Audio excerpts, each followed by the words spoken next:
Yeah, I guess I'm in a stage where I'm very broadly exploring all kinds of ideas, and see it'll take some time, but a few of them. One of them is about a specific site in a place called Chautauqua Institute.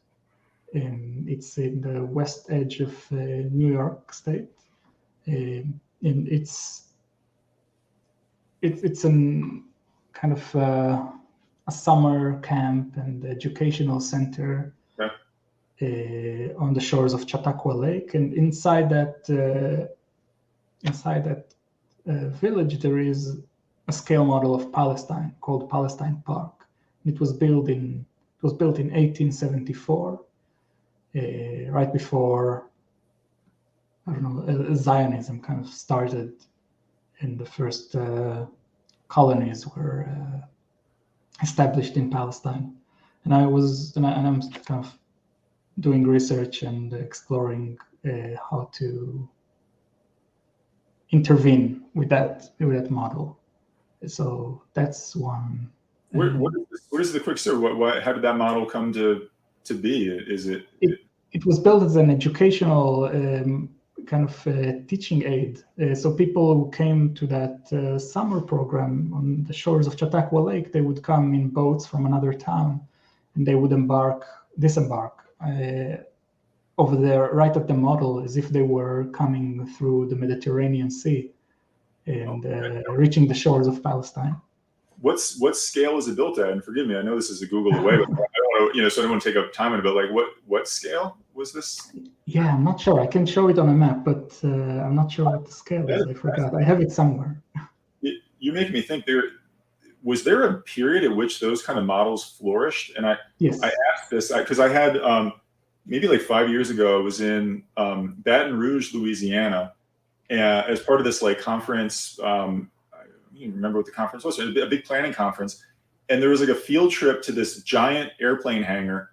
And in this airplane hangar, I felt like I was dreaming when I saw this. They had actually built like the entire Gulf area of Louisiana in this like white, like I don't even know what the material was, but like white plastic material, incredibly high definition topology to it. And they had water. They had the little cities built on it to represent, the real places, and it was supposed to be like minute and precise enough that when they would pump in actual water into the model, they could study real life flooding and floodplain. I'd never seen anything like this in my life. It was like it's hard. That's a Google away too. I'll try to send you an image, but I was like, am I dreaming? I was like, did they do physical simulation? And so when I searched for that, I kind of stumbled into this school of like miniature recreations of real places for purposes of like education. It's almost like VR in real life. It's like places like shrunk down. And forgive me if I'm like, but it makes me wonder if this was like, because I don't see people doing that recently. I kind of wonder if it's because like computers have gotten better where you can get the same like, simulation or impression without building a physical thing. Well, they were also, kind of strict Christians, and they were very interested in the Holy Land, and this was a way of I see, creating kind of mimicking that travel to the Holy Land that was popular as well. But I just picked the official guidebook to the Palestine Park, and it says that the scale is 1 3/4 feet per mile. And I'm a metric person, so I have no idea what it means. Oh, ridiculous. Go back to Jefferson's chain on here. I will say Jefferson tried to create a decimal system for the U.S., but that was one thing that he lost the battle on. So yeah, we've got 5,280 feet in a mile. So how's that for easy memory? So anyway, yeah, it's tough to imagine these scales. Okay. Yeah. So you want to do a project? Your project you're thinking about physically there, or is it about that? I'm still, still figuring it out. Yeah. And that is one. And another one that I've been exploring for a while is about actually a Jewish geographical concept. And there aren't too many. It's not. geographical, but also architectural, and even infrastructural Jewish concept, and it's called the Eruv, ERUV. Okay. And it is basically a physical line made of a string, usually, that surrounds a community. So it could be an entire neighborhood that is physically surrounded by a string going from pole to pole. And it's usually kind of mixed in all the infrastructure of electricity and telephone lines, and you don't really see it. But it's so it's this kind of structure that basically it creates a boundary around the community in order for people to be able to move around comfortably.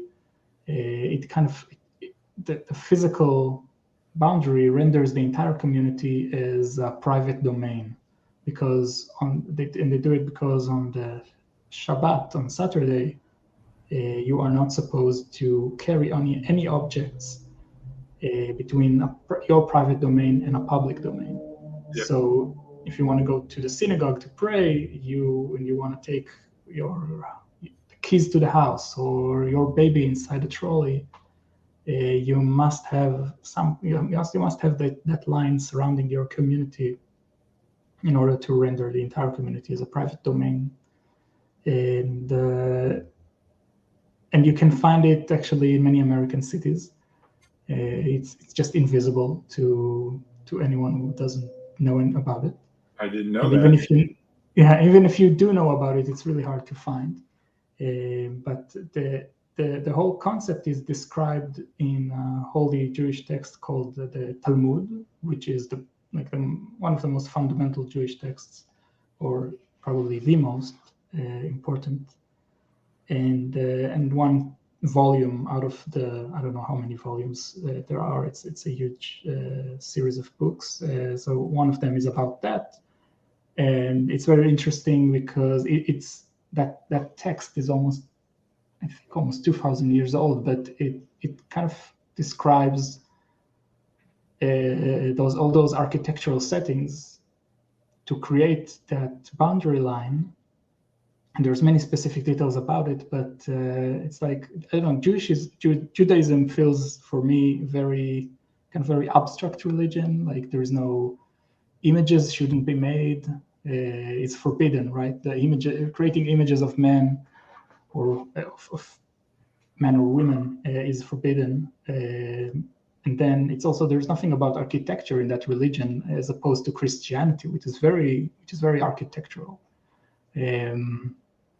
But then there is all this description of how to put a string around your entire community. And there's also those little illustrations showing different situation within the urban fabric and how to navigate them with that string. So I'm fascinated with that, and I'm also exploring that. You're reminding me again. And this may be a silly thing to say, but I feel like it's worth bearing and remembering, like how cool it is to be an artist when you're genuinely interested in things. It creates a category. It creates this amazing category for like looking at the world, where it's like you mentioned a number of things that there's historical value, there's political value, there's religious value, there's just social, psychological value. So it's like somebody might ask, like, why are you looking at these things? Are you a religious scholar? Are you a writer? Are you doing a history project? And your answer is probably like, maybe not really, but like all those things, because like I'm trying to figure out how to process it in some way. As an artist, you can share an idea and put things back to you in a way that you maybe don't take the time or haven't been able to think about them. So I don't know. You're making me a little bit jealous because I don't have as much time for that kind of stuff personally as I used to. And I know it's not an easy path all the time too, right? Because it's like, what is Shabtai talking about? Not that everybody would say that, but I'm projecting from my own experience. It's like, what? It's interesting. I want to do something with it. It's like the world's so much more interesting than the narrowly limited ways that we usually get stuck having to think about it, right? Just kind of taking stuff for granted without looking at it different or flipping it upside down. Yeah. So let me ask you too. So those are those are like, current things that you're looking at that you're trying to figure out, projects for, some way to approach. What do you find interesting, just like other projects, like outside of your work right now? Like, and it doesn't need to be like narrowed down to like mapping and geography stuff at all, but I'm curious if you see any projects or just people doing stuff right now where you're like, that's really cool, or that's inspiring, or like, I want to see more of that. And this is a tough question too. I don't want to put you on the spot, because I was actually thinking about this before we got on this conversation. I was like, what would I say to that right now? And I'm like, I'd have to think about it for a minute. So I'm not sure if anything jumps out at you, but I'd love to hear what you're looking at that you think is like, that is inspiring you right now. It's hard. Well, I don't have a lot of time now with the new baby. Yeah. That's what this inspires me most, right? Whenever something new happens, and whenever my child just do something new, that's what the inspiration that I see. Like that was fascinating me right now.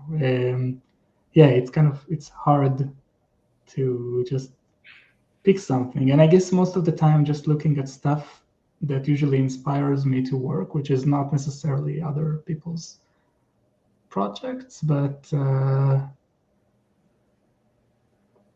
I'm looking at, I guess, I don't know, I'm looking at all kind of stuff. Usually, it's usually not so much art. Like every day it would be something else. I guess a few days ago, one thing that really fascinates me, for example, is how cars see the world.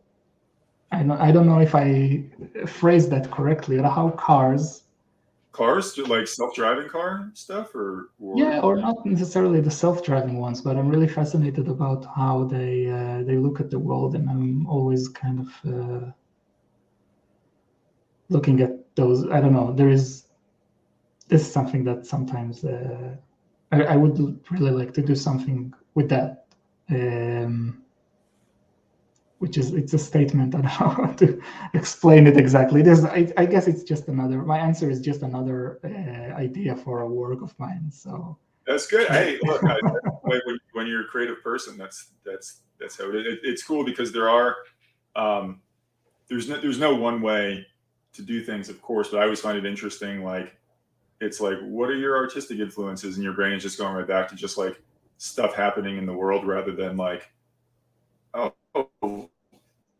Vincent Van Gogh did this thing, right? Like I don't know, like your brain is thinking about how a car sees the world. That's a different, it's a cool answer. That's the, and it was funny. We were talking about this just on the subject of cars. My friend Andy, who I interviewed in the first conversation like this I did, we were talking about self-driving car some, and he was this bit of a self-driving car.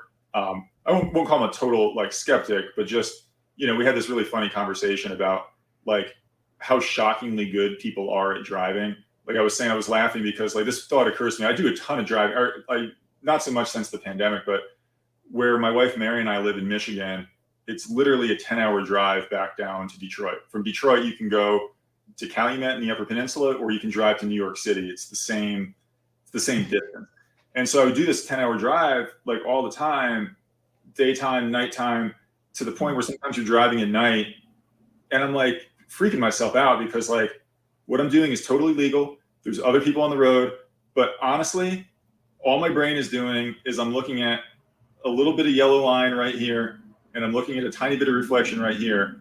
I mess up when I play a video game all the time, but somehow when I'm doing this, I'm in this Zen state where like, there's no way on God's green earth that I'm messing up right now. And so we were sort of laughing about how shockingly good, but then also with the self-driving cars, LiDAR is just such a crazy thing. And I think, have you used LiDAR in your work too? I've used photogrammetry, which creates sometimes similar results. It creates a LiDAR like lattice work from stitching stuff together, but like, self-driving car driving down the street, or a car driving down the street with like LiDAR on it, is like, the car looks dangerous. It looks like a dangerous thing, but then you're like, that car can see all the deer in the woods 20 feet away through trees that you could never see because it's sensing the world in a crazy way, right? Or has the capability to, right? Where it's like, it's not going to miss anything. it's gonna have everything beamed back to it in a giant envelope around it. It sees far more than a human does, if very differently. Anyway, I'll shut up. But now you got me thinking about what the car sees. So,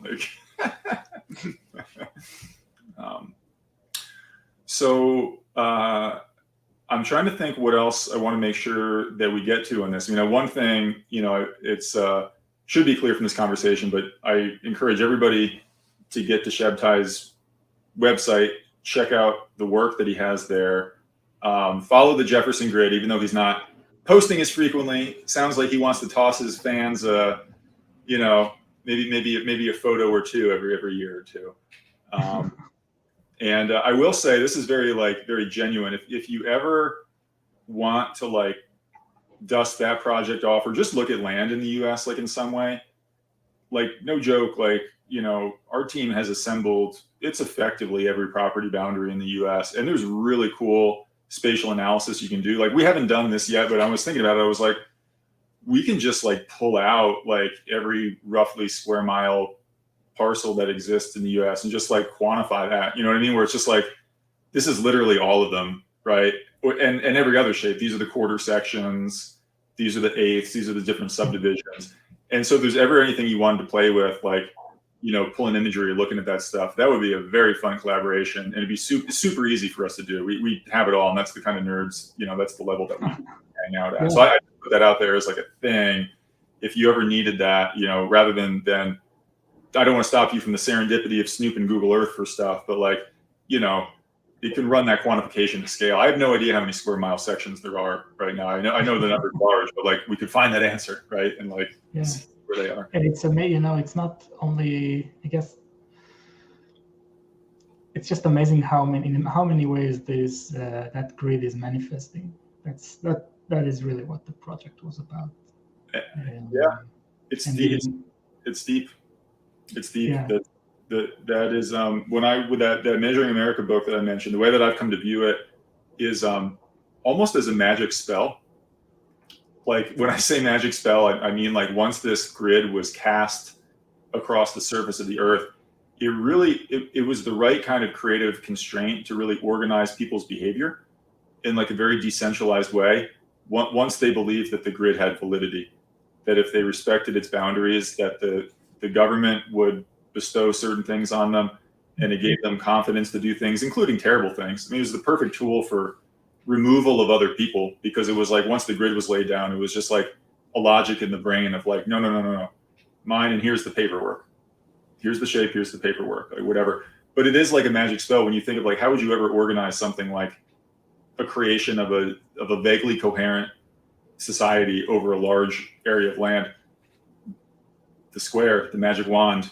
Okay, I believe it. I see it. It's simple enough. Let's go. And then but that's all lost right now. I feel like people don't all of us are lost in time in so many ways. We just are. It's you get, and I don't know how it could be any other way to a degree, right? It's just life happens. You're in it. Your culture, okay, whatever. You start peeling back the layers a little bit for why did any of this stuff get here to begin with?